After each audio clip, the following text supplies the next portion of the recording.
Hyderabad Saroor Nagar mini tank bund వద్ద గణేష్ నిమజ్జనంతో పెను ప్రమాదం తప్పింది. గణేష్ విగ్రహాన్ని నిమజ్జనం చేస్తుంటే ఒక్కసారిగా క్రేన్ నుంచి గణేష్ విగ్రహం పడిపోయింది. అక్కడ సమీపంలో జనం ఎవరూ లేకపోవడంతో పెను ప్రమాదం తప్పింది. దీంతో నిర్వాహకులు ఊపిరి పీల్చుకున్నారు.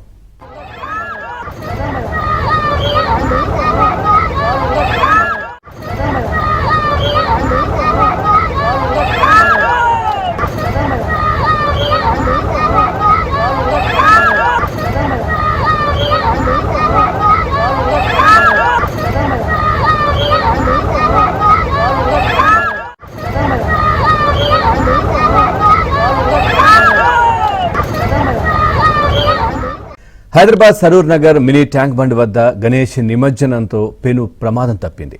గణేష్ విగ్రహాన్ని నిమజ్జనం చేస్తుంటే ఒక్కసారిగా క్రేన్ నుంచి గణేష్ విగ్రహం పడిపోయింది. అక్కడ సమీపంలో జనం ఎవరూ లేకపోవడంతో పెను ప్రమాదం తప్పింది. దీంతో నిర్వాహకులు ఊపిరి పీల్చుకున్నారు.